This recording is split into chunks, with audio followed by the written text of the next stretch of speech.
Rasa-rasa kita bolehkah duduk dalam kubur, aman dalam kubur, dan di akhirat kelak boleh masuk syurga dengan ibadat solat kita? Rasa-rasa tuan-tuan cukup ke tak? Pakcik, cukup ke tak? Cukup ke tak? Tak.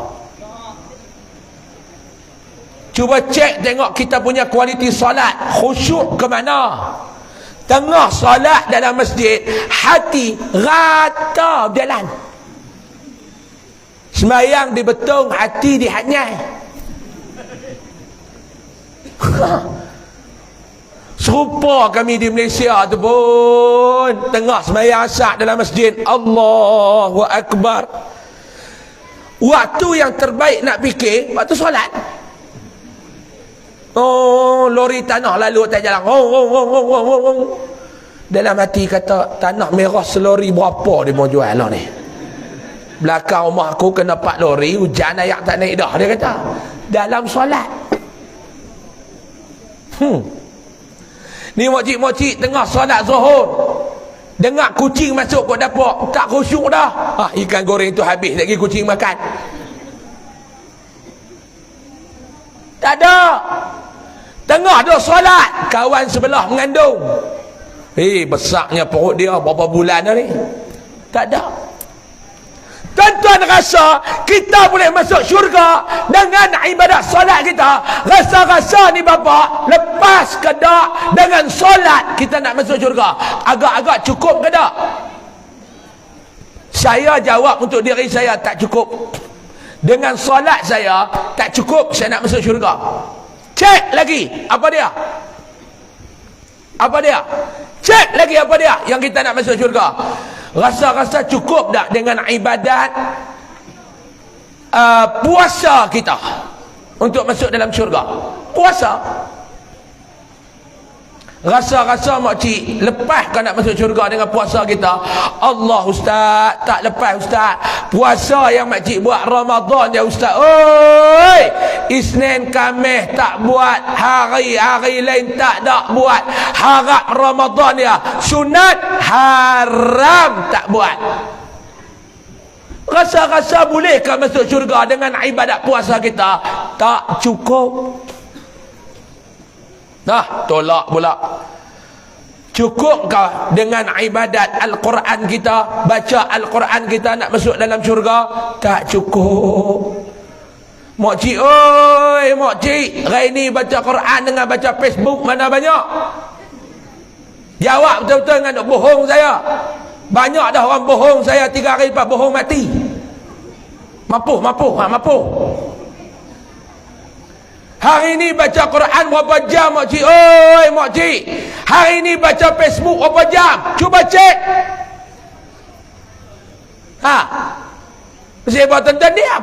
Jawab lah. Ustaz, Quran hari ni haram tak baca lagi ustaz. Facebook baca daripada pagi sampai ke malam. Tengah kita ceramah pun dia duk baca Facebook. Duk ambil gambar kita bohlah Facebook. Alhamdulillah dapat mendengar majlis ilmu. Mu bukan dengar, mu main Facebook. Duk bohong orang. Bolehkah masuk? Tak ada ustaz. Tuan-tuan, saya nak tanya tuan-tuan, tuan-tuan nak masuk rumah tuan-tuan kalau tak ada kunci, boleh masuk ke tak? Boleh masuk ke tak? Halo? Tak boleh. Tuan-tuan nak masuk syurga, tuan-tuan cari tak lagi kunci syurga atas dunia ni? Nak masuk rumah tak ada kunci, tak boleh masuk. Nak masuk kereta tak ada kunci, tak boleh masuk. Agak-agak tuan-tuan, tak ada kunci, tuan-tuan nak masuk syurga, boleh masuk ke tak? Jawab. Duk bunyi, ya Allah, kalau aku mati ya Allah, masuklah aku dalam syurga. Syurga bukan kata pokmu. Minta boleh masuk kalau tak ada usaha. Kalau syurga kata pokmu, mudahlah. Mati pokmu, syurga boleh kamu pusaka. Setuju ke tak? Syurga bukan kata kerajaan. Kalau syurga kata kerajaan, pilihan raya, wakil rakyat datang kempen, kita minta syurga, mereka bagi. Ni macam kami di Malaysia ni, dekat pilihan raya dah ni. Turun undilah saya Saya akan jaga tuan-tuan. Oh, kita mendengar ceramah. Tuan-tuan nak apa? Kami nak syurga. Kalau syurga hak kerajaan mudah, pilihan raya dapat. Syurga bukan kata pokmu, syurga bukan kata tokmu, syurga kata Allah Subhanahu wa taala. Nak masuk syurga kena cari kunci. Nabi kata di antara kunci syurga, Nabi kata adalah perbanyakkan bersedekah. Sekarang ni tuan-tuan, orang takut nak sedekah tuan-tuan. Orang takut. Saya kalau cerita bab sedekah ni tuan-tuan, saya rasa nak marah. Sebab apa dia? Orang kita banyak takut nak sedekah. Dia takut. Manusia janji dia percaya, Rasulullah janji dia tak percaya. Ni masalah kita hari ni. Dikatakan oleh Syekh Muhammad Al-Ghazali, ulama besar bumi Mesir, dia kata apa dia? Krisis. Sini nak panggil apa dah, kalau dalam bahasa Inggeris dia panggil krisis, dalam bahasa Malaysia pun dia panggil krisis. Sini dia tak tahu lah. Tuan-tuan faham tak krisis? Mojib faham tak krisis? Tak faham no? Apa dia bahasa sini? Masalah. Boleh faham tak masalah? Sini panggil apa masalah? Masalah jugalah. Masalah jugalah. Masalah umat akhir zaman ni, masalah. Kita duduk pada fasa akhir zaman, pada zaman akhir zaman. Setuju ke tak? Ni fitnah akhir zaman ni berlambak, makcik oi, akhir zaman ni berlambak. Fitnah akhir zaman ni, fitnah dengan menatang ni natal ni natal ni. Ni telefon ni natal ni. Salah. Dulu nak main judi kena pergi kedai. Sekarang main judi dalam telefon dia. Betul tak? Dulu nak cari tino kena pergi no kelak-kelak. Sekarang nak dapat tino dalam handphonenya. Syekh Muhammad Al-Ghazali kata masalah umat di akhir zaman ni antaranya apa dia? Masalah keyakinan kepada agama, masalah keyakinan kepada Allah, masalah keyakinan kepada baginda sallallahu alaihi wasallam. Sambut Maulid Rasul tiap-tiap tahun. Tiap-tiap tahun sambut Maulid Rasul. Belarak, marhaban, janji, qasidah, sambut. Ya Hanana, ya Hanana, ya Hanana. Bagus. Bagus dah ustaz sambut. Bagus. Tapi adakah sekadar sambutan kalau kita tidak ada keyakinan kepada Nabi sallallahu alaihi wasallam? Tuan-tuan, cuba tanya diri kita, yakin tak dengan Rasulullah? Yakin tak? Yakin ustaz, betul ke? Betul ustaz, mu tipu. Tipu dia panggil apa? Berdoa. Tipu ke? Tipu. Minta maaf bapa, kena tanya bapa, takut orang tak faham. Kita ceramah sampai peluh, mu tak faham, mampu. Rugi, tinggal orang puan kat rumah nak ngeri ceramah kat betul, kata orang betul tak faham, rugi ya. Tapi saya tengok tuan-tuan macam faham. Mojib faham ke tak? Faham ke tak? Faham. Betul ke? Kau saja nak pergi saya suka. Habis ceramah dia tanya dia, natal tu sebut kapur tu harap tak faham bahasa. Sahabut tak faham. Faham tak? Cuba tanya kepada diri kita, yakin tak kepada janji-janji baginda sallallahu alaihi wasallam? Yakin ustaz? Ya ke? Ya ustaz, mubdoa, mubohong. Nak siapa nangis lah.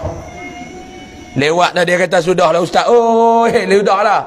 2 ustaz dah ceramah malam ni, 3 minit kita berhenti. Tuan-tuan, contoh saya kata, tuan-tuan ada penyakit, ada sakit, cik manis, darah tinggi, jantung, sakit lah. Tuan-tuan sanggup ambil duit pergi berubat? Ya, bagus. Ikhtiar kita berubat. Cuma Nabi SAW sebut, tuan-tuan pergi berubat. Janganlah tak berubat. Ikhtiar, jumpa doktor. Doktor bagi ubat. Kita makan ubat. Sembuh penyakit kita. Cuma Nabi SAW sebut, Nabi kata pada dia, wadawu mardakum bis sadaqah. Dan ubatilah penyakit kamu dengan bersedekah. Tuan-tuan yakin tak? Tuan-tuan bagi sedekah tadi dalam tabung, penyakit tuan-tuan Allah Ta'ala sembuh. Tuan-tuan yakin ke tak? Yakin Ustaz. Ya ke? Ya Ustaz. Jawab dengan jujur. Jangan munafik, jangan hipokrit, kata orang Malaysia. Jangan hipokrit. Cakap betul-betul, mu yakin ke tak? Yakin Ustaz. Ya ke? Ya Ustaz. Mu yakin? Yakin. Mak di rumah, mak kamu di rumah sakit. Mak tuan-tuan sakit di rumah. Tadi tuan-tuan tabung jalan, tuan-tuan letak tak? Ya Allah, ni ibu aku di rumah sakit, ya Allah. Mak aku di rumah sakit, ya Allah. Ni aku letak duit ni, ya Allah. Barakah sedekah ni, ya Allah. Aku mohon padamu, ya Allah, sembuhlah penyakit mak aku yang ada di rumah, ya Allah. Bukan saya wayak. Nabi bagi tahu, mu sedekah, penyakitmu sembuh. Nabi bagi tahu. Tuan-tuan percaya? Tuan-tuan kalau tak percaya pada Rasulullah, tuan-tuan nak percaya pada siapa lagi? Tuan-tuan cuba cakap. Ha? Ni kunci nak masuk syurga, tuan-tuan. Kalau nak masuk rumah tak ada kunci, tak boleh masuk. Nak masuk syurga tak ada kunci, boleh masuk ke tak? Jawapannya tak boleh masuk. Mari sama-sama kita sedekah. Dan yang terakhir saya nak sebut, dah sejam, dekat sejam setengah dah saya ceramah. Yang terakhir saya nak sebut, kita hidup ni tuan-tuan ada ibu dan ayah. Saya ada ayah, saya ada ibu. Alhamdulillah, Allah Ta'ala bagi nikmat kepada saya. Apa dia nikmatnya Ustaz?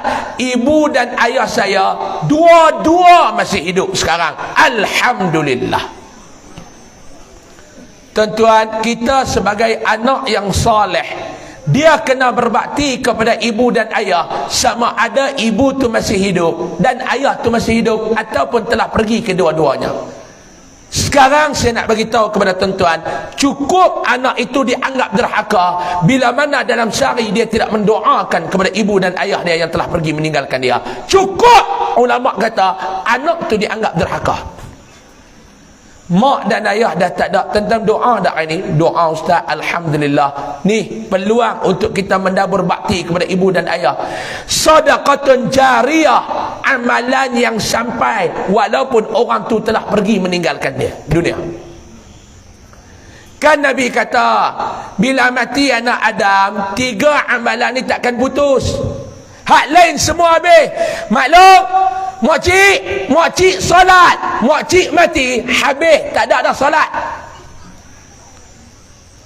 Makcik baca Quran, mati, habis dah, tak baca dah Quran. Makcik puasa, mati, dah tak puasa dah. Tapi 3 amalan ni, kalau kita mati, walaupun kita tak buat, pahala tetap berterusan sampai. Apa dia? Yang pertama Nabi kata sedekatun jariyah, sedekah jariah yang kita bubuh dalam tabung tadi ni. Selagi mana bangunan ni ada tuan-tuan, selama itulah pahala tetap akan sampai kepada tuan-tuan. Rugi sangatlah tuan-tuan. Oi, ada peluang nak buat kebajikan tak ambil.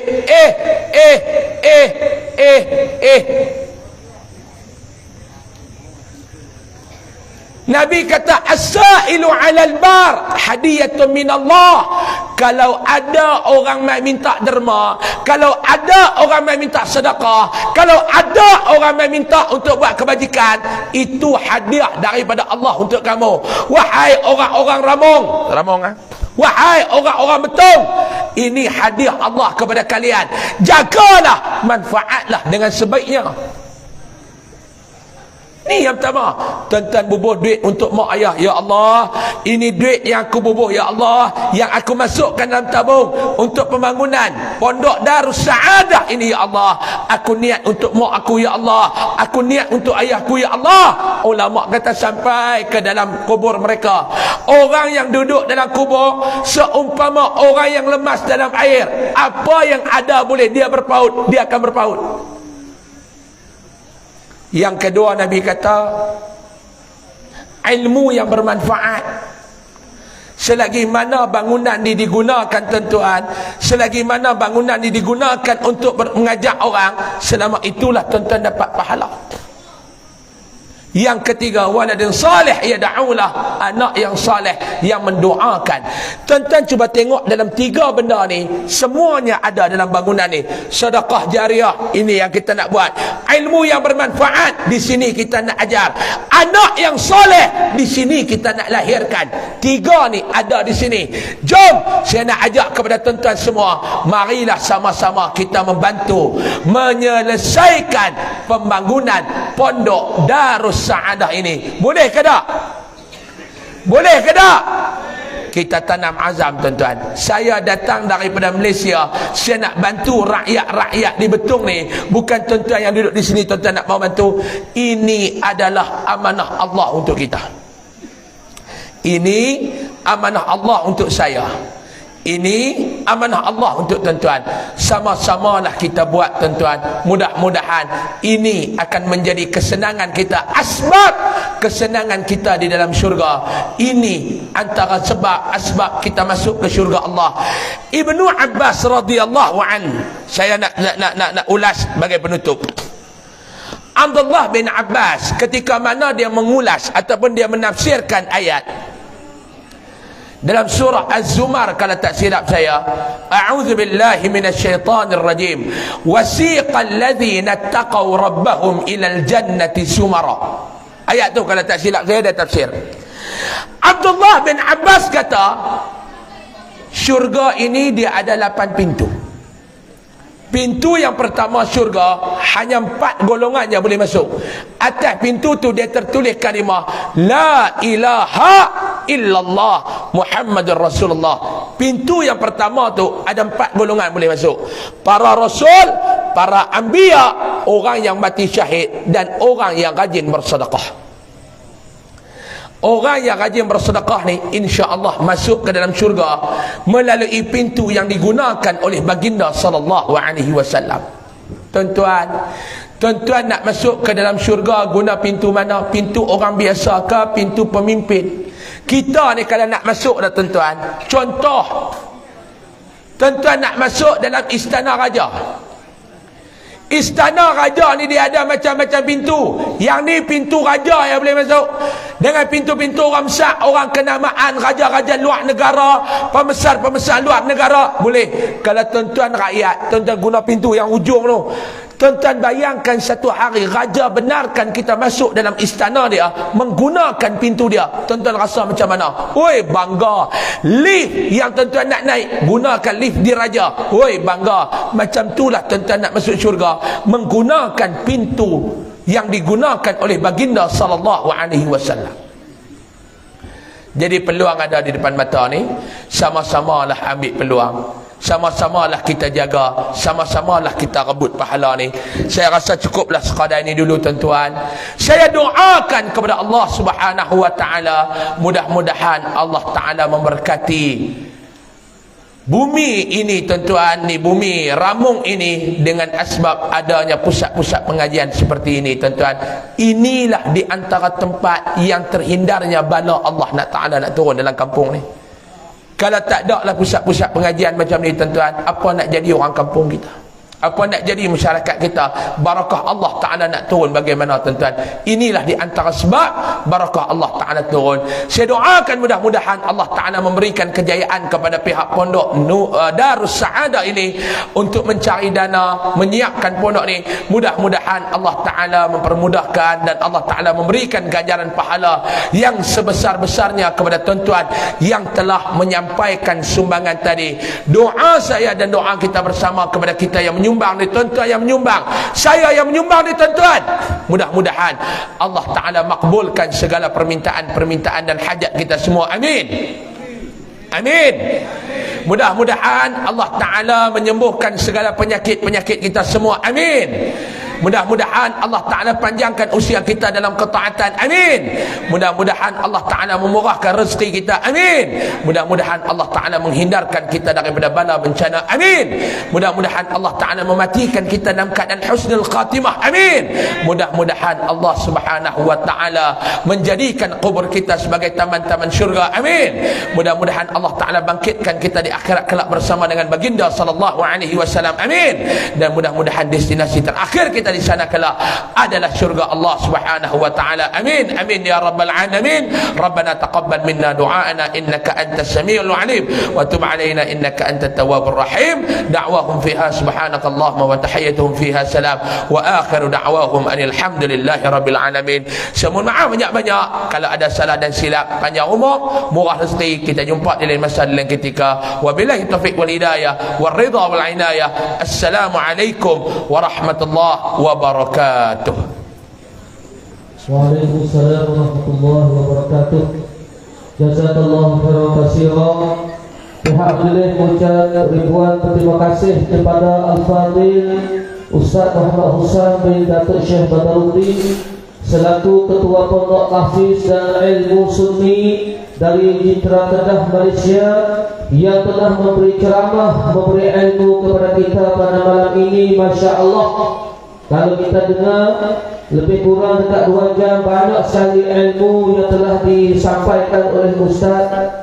Dan pihak madrasah mengucap terima kasih kepada Ustaz serta ahli jawatan kuasa pondoknya yang telah memberi sumbangan juga pada madrasah kita pada malam ini dengan jumlah RM30,000, dekat 300,000, 200,000 lebih. Masya Allah, Ustaz mari ceramah berserta dengan beri sumbangan kepada madrasah kita.